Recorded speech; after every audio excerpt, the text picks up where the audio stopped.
This is the Speaking of Writers podcast. I'm Steve Richards. The book is Baseball in the Roaring Twenties, the Yankees, the Cardinals, and the captivating 1926 season. As we step back into the Roaring Twenties, an era of jazz, speakeasies, daredevil stunts, and larger-than-life personalities, both on and off the baseball diamond.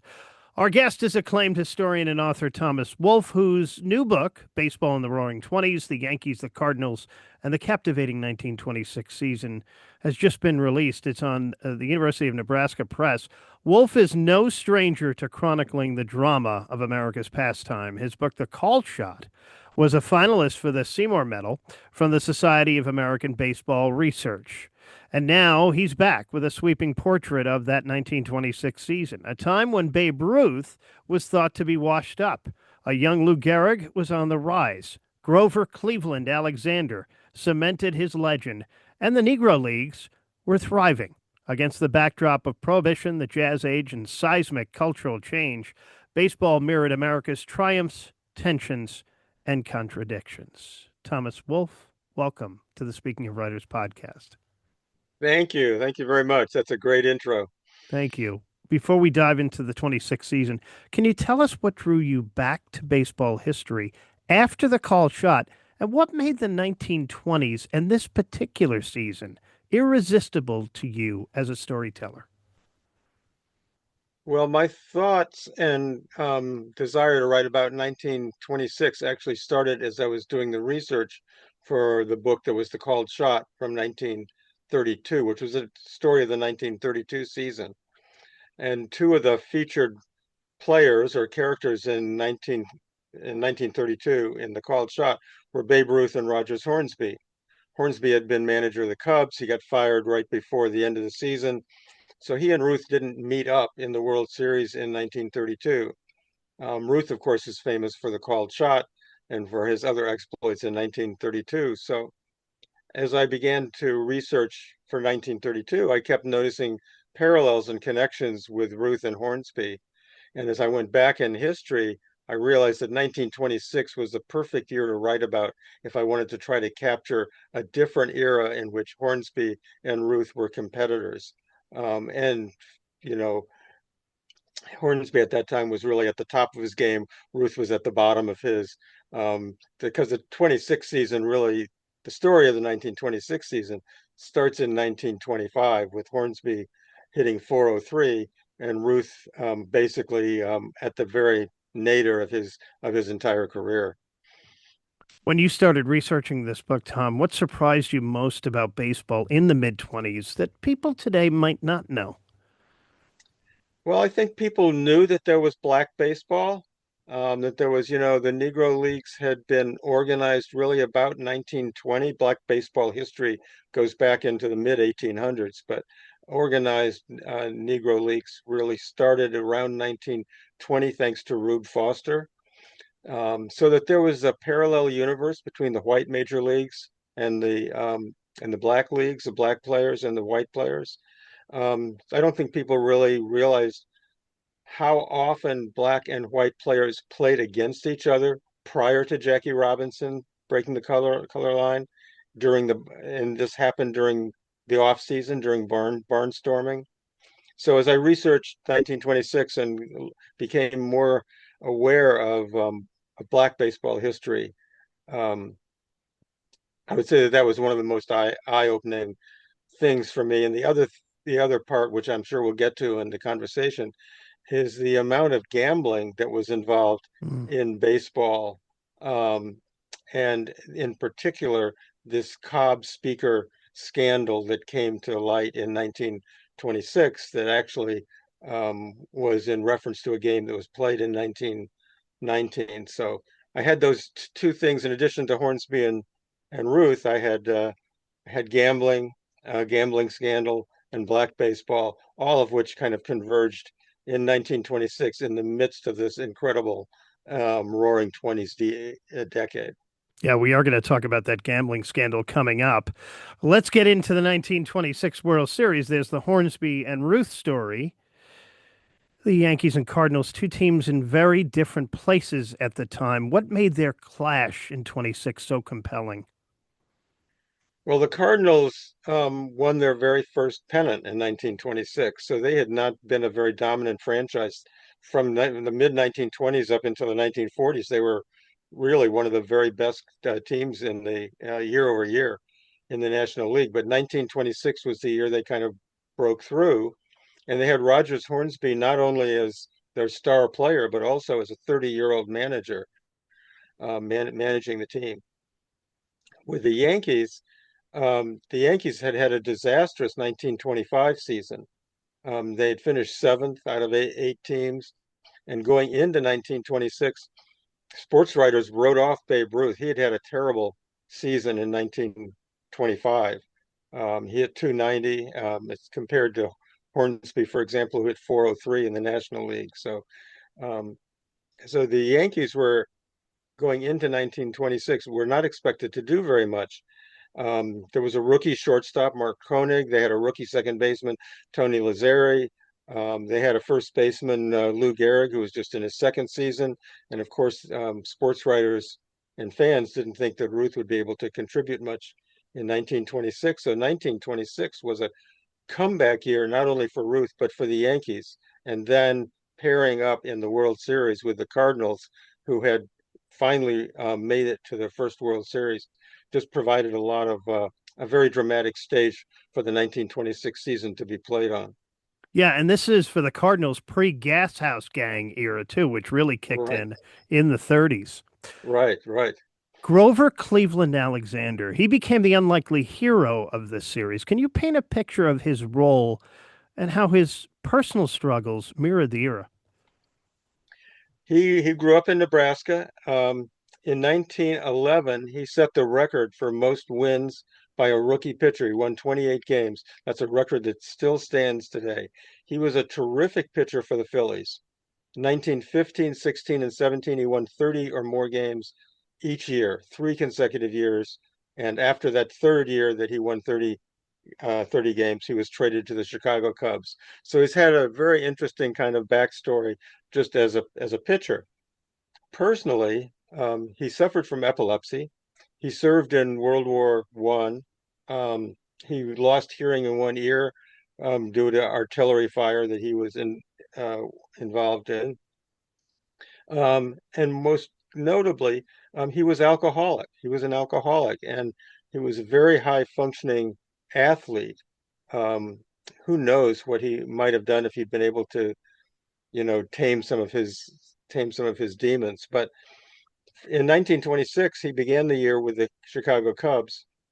Um, Rogers Hornsby knew that he needed another pitcher, and Hornsby believed that Alexander was not yet done. Alexander was 39 years old in 1926. Hornsby took a chance on him, traded for him.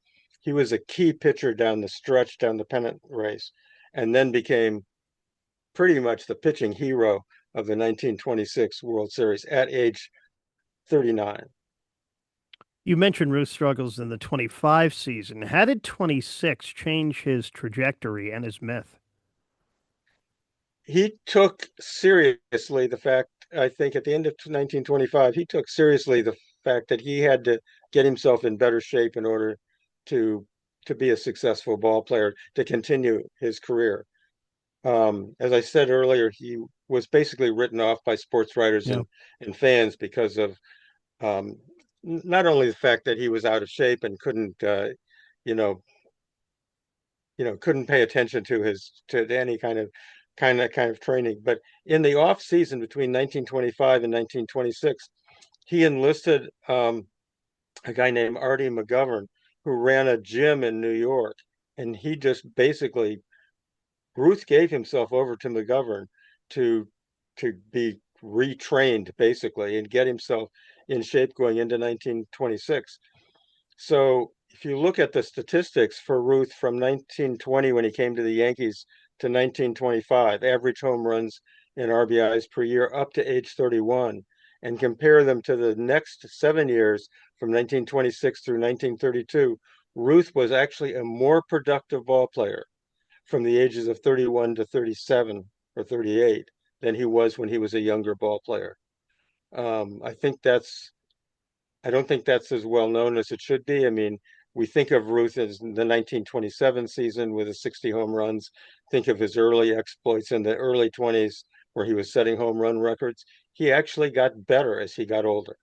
And McGovern whipped him into shape that McGovern offseason. whipped him into shape. Yeah, there's a video of McGovern and Ruth training where Ruth stands there. He's about twice the size of Artie McGovern, and McGovern, I think, was a flyweight boxer, pounding him, with fists, and Ruth just laughing it off. It's if you look up that video online, it's quite amusing. Almost like Burgess Meredith, Mickey, to Sly Oh, Stallone and Rocky, right? In size. yeah, that's a great parallel. That's a great analogy. Uh, in terms of Hornsby, what made him both brilliant and controversial? Obviously, you talked about a brilliant movie made with Grover Cleveland Alexander. Well, he was brilliant as a hitter, of course. Probably arguably the best right-handed hitter in Major League Baseball. I'm sure there'd be some Hank Aaron fans who might quarrel with that, but certainly at his stage of his career in 1926, he was the best right-handed hitter. He did not get along with people well. He was an irritant to managers when he was a player, and he was an irritant to owners when he was a manager, which is why he wound up playing for 5 or 6 different teams through his career. But I think he was underrated as a manager. If you look at his managerial record, it was actually he lost more games than he won as a manager, but that was largely because he had a very bad St. Louis Browns team that he managed near the end of his career. Um, I think he was an astute judge of baseball talent. Getting Grover Cleveland Alexander was one of 2 moves that the Cardinals made in 1926 that were critical. The other being trading for Billy Southworth, getting Billy Southworth away from John McGraw and the New York Giants. Southworth had a career year for him. And Hornsby, I think, as a manager, also ties into the Grover Cleveland Alexander story because he trusted Grover Cleveland Alexander. And Alexander in the 1926 World Series won game 2 in Yankee Stadium. He won game 6 in Yankee Stadium. And then he came in and got the save in a critical situation in game 7 on less than 24 hours um, since he had finished pitching a game 6. Hornsby trusted him and knew what he could do. And I think that speaks to Hornsby's baseball knowledge, if nothing else. Yeah, you mentioned Grover Cleveland Alexander winning games in Yankee Stadium in the World Series. Bob Murphy's voice comes into my head. Growing up with a Mets fan, he always used to describe him as a crafty veteran on the mound. Right, right. You really frame baseball within the broader culture of the 1920s: Prohibition, the rise of jazz, Lindbergh's flight, Mae West, Billy Sunday, and more. How did baseball reflect and amplify those larger currents in American life? Well, I would say one of the things that uh, I identify with the 1920s was risk taking. People were bold. People felt incredible amount of optimism at the 7 years after the end of World War One, sort of in the midst of the Jazz Age, in the midst of the roaring 20s. And I think that same kind of sense of daring you wound up seeing in baseball. Games were highly competitive. um, 2 good pennant races, and in particular, to jump all the way to the World Series, we have at the end of Game 7 of the World Series the greatest risk that Babe Ruth ever took, which was trying to steal second base with 2 out in the bottom of the ninth in a one-run game in Yankee Stadium in Game 7 of the World Series. Ruth thought he had a chance to get himself in scoring position with Grover Cleveland Alexander on the mound. I just think that particular single act of Ruth kind of epitomizes what the 1920s were like for most Americans. The 20s are remembered as the golden age of sports, with figures like Jack Dempsey and Red Grange becoming icons alongside Ruth. Why do you think sports resonated so strongly with Americans at that moment? I think it was a kind of exuberance that carried over from the end of World War One, and probably a sense of optimism towards the future. it was a very odd decade politically. We had as presidents in the 1920s, Harding and then Coolidge and then Hoover, three of the least kind of 1920s kind of personalities. But the culture itself, I think, maybe because of prohibition, made people a little jumpier, a little more willing to take risks. Jazz was coming in into the lives of many Americans. So was cinema. We were beginning, motion pictures were starting at that time. More and more Americans had access to radios where they could follow um, not only the news but get entertainment. Um, so I just think and people had money. I mean, it was a prosperous time up until the Great Depression, and people thought that kind of prosperity would continue. There's a book written by a historian called The Perils of Prosperity that really kind of captures what the 1920s were like um, in terms of this kind of almost irrational exuberance, to use a term that um, came many decades later. Let's talk gambling. You touched on it earlier. Gambling scandal and allegations of fixing. Cobb and Speaker, in particular, were swirling around baseball. How did those threats affect the game's image in 1926? Well, the game's image was severely tarnished in 1919 and 1920. Of course, the Black Sox scandal, and that brought Judge Kennesaw Mountain Landis into the game as commissioner. What emerged in 1926 was an allegation by Dutch Leonard that he and Smokey Joe Wood and Ty Cobb and Tris Speaker had bet on the game where they knew in advance what the outcome would be. And this was not a game. This was a game played in 1919, a week before the Black Sox World Series. So it goes back to that particular era and time. Um, I think that Judge Landis, when he got the facts about what had happened with Cobb and Speaker and what the allegations were from Dutch Leonard, had a very difficult way to he had a very difficult he had a challenge in terms of how he was going to address it and not harm the world of baseball. There certainly was evidence that they intended to bet on this game and that all of them, with the possible exception of Cobb, actually put money down to bet on this game. There isn't really clear evidence that the game was fixed, which is interesting because Cobb and Speaker were the managers of the respective teams. Cobb was a manager of the Tigers, which was the team supposed to win, and Speaker was a manager of the Indians, which was a team supposed to lose. Cobb had one hit.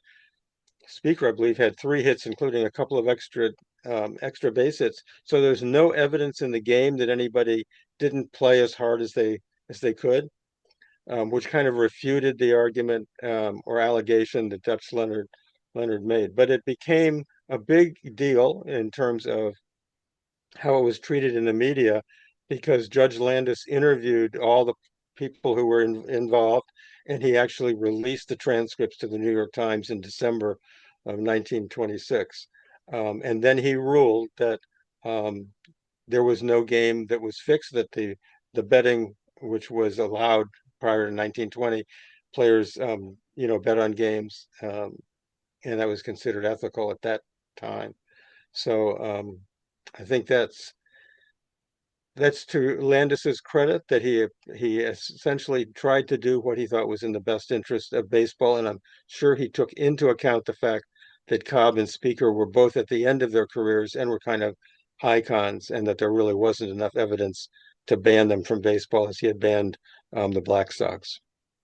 Your book also highlights Rube Foster and the Chicago American Giants, winners of the 1926 Colored World Series.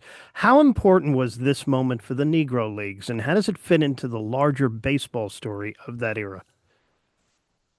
Yeah, that's a really good question, and I'm not sure I have a definitive answer to that. I think that the first thing is to understand that black baseball history goes back into the 1800s.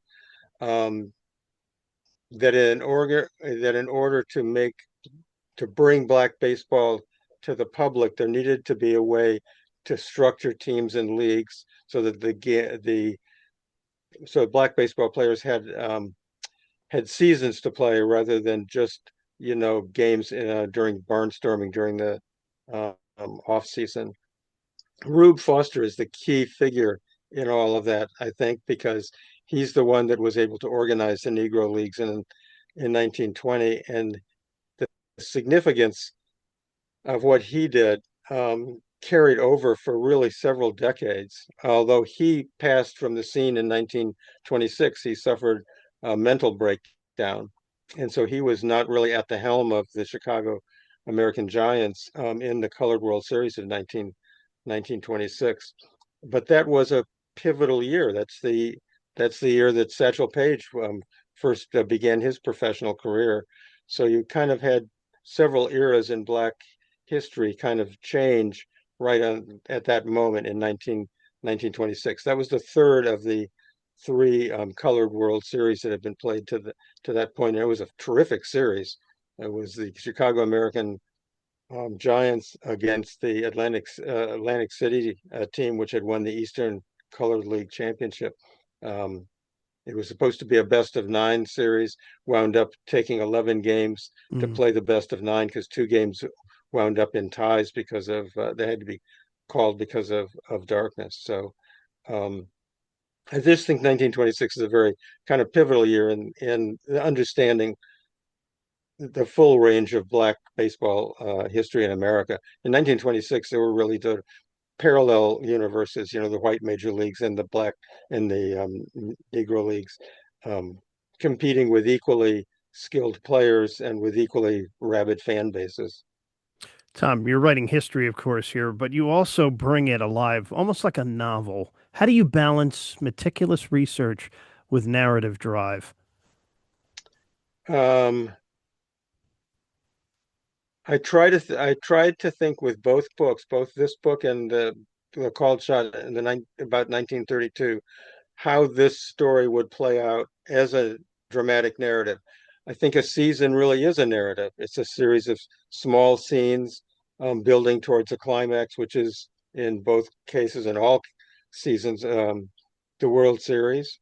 I didn't think that in writing either book that I wanted to just stay strictly on the field, strictly in the ballpark on the field, and give readers game, kind of reports. I wanted it all to connect to what was going on in America, who the personalities were, what other sports were important and relevant. In baseball in the Roaring Twenties, for example, you mentioned Jack Dempsey, and I do have a couple pages about the first Dempsey-Tunney fight, which was, of course, attended by a lot of baseball players. I just think that what is going on around a baseball season, around the narrative of a baseball season, is part of the story. I don't think you can have the story of a baseball season without some sense as to what was going on in America at that time. And finally, Tom, why should today's fans, even those who maybe don't know much about the 1920s, care about this season? I think that it's important to understand that the history of baseball going back into the mid 1800s, the beginning of games, beginning of record keeping, that there's a continuity and that you can't pick a single season out without understanding that it's in some way derivative of seasons that have come before. And particularly, that's true in terms of players. We follow players' careers, and their careers start in one decade and end in another. I think that for 1926, what really resonates to me is the rise of the Cardinals, the recovery of the Yankees after their disastrous 25 season, the reemergence of Babe Ruth as was probably America's best baseball player of the era. So I don't think you can appreciate baseball in 2025 without having some sense as to the 100 years prior to that. He's Thomas Wolfe, author of Baseball in the Roaring Twenties, the Yankees, the Cardinals, and the Captivating and I mean captivating 1926 season. It is available now from the University of Nebraska Press. Wolf reminds us that baseball isn't just a game, it's a mirror of American life, reflecting its highs, lows, heroes, scandals, and transformations. The 1926 season may have happened nearly a century ago, but its characters and its cultural echoes still resonate today. Pick up a copy wherever books are sold and revisit that drama of the Yankees, the Cardinals, and the Jazz Age world they played in. Tom, thank you so much for joining me. Thank you, Steve. I appreciate it. It's been great talking to you. Same here, and thanks for watching. I got to get used to saying watching. I've been a radio guy for 35 years. I usually say listening, but thanks for watching and listening. The Speaking of Writers podcast. If you enjoyed this episode, don't forget to subscribe, like it, leave us a review, share it with a fellow baseball or history lover. I'm Steve Richards.